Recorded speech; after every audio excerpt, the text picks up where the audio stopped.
نحمده ونصلي على رسول الكريم اما بعد فاعوذ بالله من الشيطان الرجيم بسم الله الرحمن الرحیم۔ ابن عباس رضی اللہ عنہ روایت کرتے ہیں کہ آپ علیہ الصلوۃ والسلام سے سنا، جس کا مفہوم اس طرح سے ہے کہ رمضان المبارک کے مہینے میں اللہ جل شانہ جنت کو خوشبو کی دعائیں دیتے ہیں اور آخر سال تک رمضان کی خاطر آراستہ کیا جاتا ہے۔ بس جب رمضان المبارک کی پہلی رات ہوتی ہے تو عرش کے نیچے سے ایک ہوا چلتی ہے جس کا نام مسیرہ ہے، جس کے جھونکوں کی وجہ سے جنت کے درختوں کے پتے اور کواڑ کے حلقے بجنے لگتے ہیں، جس سے ایسی دل آویز سریلی آواز نکلتی ہے کہ سننے والوں نے اس سے پہلے اچھی آواز کبھی نہیں سنی۔ بس خوشنما آنکھوں والی حوریں اپنے مکانوں سے نکل کر جنت کے بالاخانوں کے درمیان کھڑے ہو کر آواز دیتی ہیں کہ کوئی ہے اللہ تعالیٰ کی بارگاہ میں ہم سے منگنی کرنے والا، تو حق تعالیٰ شانو اس کو ہم سے جوڑ دیں۔ پھر وہی حوریں جنت کے داروازہ رضوان سے پوچھتی ہیں کہ یہ کیسی رات ہے؟ وہ لبیک کہہ کر جواب دیتے ہیں کہ رمضان المبارک کی پہلی رات ہے، جنت کے دروازے محمد صلی اللہ علیہ وسلم کی امت کے لیے آج کھول دیے گئے ہیں۔ حضور نبی کریم صلی اللہ علیہ وسلم نے فرمایا کہ حق تعالیٰ شانہ رضوان سے فرما دیتے ہیں کہ جنت کے دروازے کھول دے، اور مالک جہنم کے دروازہ سے فرما دیتے ہیں کہ احمد صلی اللہ علیہ وسلم کی امت کے روزے داروں پر جہنم کے دروازے بند کر دے، اور جبرائیل علیہ السلام کو حکم ہوتا ہے کہ زمین پر جاؤ، سرکش شیاطینوں کو قید کرو اور گلے میں توق ڈال کر دریا میں پھینک دو کہ میرے محبوب محمد صلی اللہ علیہ وسلم کی امت کے روزوں کو خراب نہ کریں۔ نبی کریم صلی اللہ علیہ وسلم نے یہ بھی ارشاد فرمایا کہ حق تعالیٰ شانہ رمضان کی ہر رات میں ایک منادی کو حکم فرماتے ہیں کہ 3 مرتبہ آواز دیں کہ ہے کوئی مانگنے والا جس کو میں عطا کروں، کوئی توبہ کرنے والا ہے کہ میں اس کی توبہ قبول کروں، کوئی ہے مغفرت چاہنے والا کہ میں اس کی مغفرت کروں یعنی اس کو معاف کر دوں، کون ہے جو غنی کو قرض دے گا، ایسا غنی جو نادار نہیں، ایسا پورا ادا کرنے والا جو ذرا بھی کمی نہیں کرتا۔ حضور نبی کریم صلی اللہ علیہ وسلم نے فرمایا کہ حق تعالیٰ شانہ رمضان شریف میں روزانہ افطار کے وقت ایسے 10 لاکھ آدمیوں کو جہنم سے خلاصی کی مرمت فرماتے ہیں جو جہنم کے مستحق ہو چکے تھے۔ اور جب رمضان المبارک کا آخری دن ہوتا ہے تو یکم رمضان سے آج تک جس قدر لوگ جہنم سے آزاد کیے گئے تھے ان کے برابر اس ایک دن میں آزاد فرماتے ہیں۔ اور جس رات شب قدر ہوتی ہے حق تعالیٰ شانہ حضرت جبرائیل علیہ السلام کو حکم فرماتے ہیں، وہ ایک بڑے لشکر کے ساتھ زمین پر اترتے ہیں، ان کے ساتھ ایک سبز جھنڈا ہوتا ہے جس کو کعبے کے اوپر کھڑا کرتے ہیں،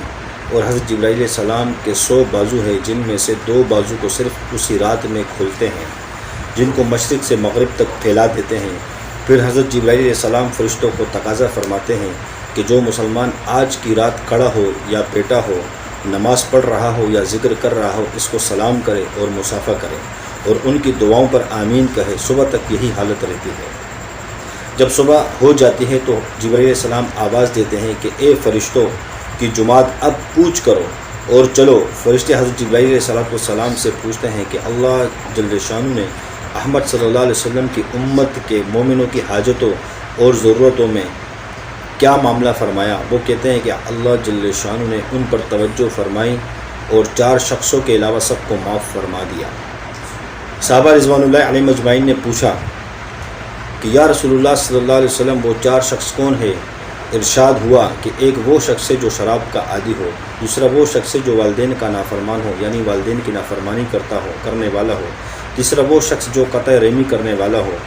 اور ناطہ توڑنے والا ہو، چوتھا وہ شخص جو کینہ رکھنے والا ہو اور آپس میں قطع تعلق کرنے والا ہو۔ پھر جب عید الفطر کی رات ہوتی ہے تو اس کا نام آسمانوں پر لیلۃ الجائزہ انعام کی رات سے لیا جاتا ہے، اور عید کی صبح ہوتی ہے تو حق تعالیٰ شانہ فرشتوں کو تمام شہروں میں بھیج دیتے ہیں۔ وہ زمین پر اتر کر تمام گلیوں راستوں کے سروں پر کھڑے ہو جاتے ہیں اور ایسی آواز سے جس کو جنات اور انسان کے سوا ہر مخلوق سنتی ہے پکارتے ہیں، اے محمد صلی اللہ علیہ وسلم کی امت، اس کریم رب کی درگاہ کی طرف چلو جو بہت زیادہ عطا فرمانے والا ہے اور بڑے سے بڑے قصور کو معاف فرمانے والا ہے۔ پھر جب لوگ عیدگاہ کی طرف نکلتے ہیں تو حق تعالی شان فرشتوں سے دریافت فرماتے ہیں کیا بدلہ ہے اس مزدور کا جو اپنا کام پورا کر چکا ہو؟ وہ عرض کرتے ہیں کہ ہمارے معبود اور ہمارے مالک، اس کا بدلہ یہی ہے کہ اس کی مزدوری پوری پوری دی جائے۔ تو حق تعالی شان ارشاد فرماتے ہیں اے فرشتوں، میں تمہیں گواہ بناتا ہوں، میں نے ان کو رمضان کے روزوں اور تراویح کے بدلوں میں اپنی رضا اور مغفرت عطا فرما دی۔ اور بندوں سے خطاب فرما کر ارشاد ہوتا ہے اے میرے بندوں، مجھ سے مانگو، میری عزت کی قسم، میرے جلال کی قسم، آج کے دن اپنے اس اجتماع میں مجھ سے اپنی آخرت کے بارے میں جو سوال کرو گے عطا کروں گا، اور دنیا کے بارے میں جو سوال کرو گے اس میں تمہاری مصلحت پر نظر کروں گا۔ میری عزت کی قسم، جب تک تم لوگ میرا خیال رکھو گے میں تمہاری لغزشوں پر ستاری کرتا رہوں گا اور ان کو چھپاتا رہوں گا۔ میری عزت کی قسم اور میرے جلال کی قسم، تمہیں مجرموں اور کافروں کے سامنے رسوا اور ذلیل نہیں کروں گا۔ بس اب بخشائے اپنے گھر کو لوٹ جاؤ، تم نے مجھے راضی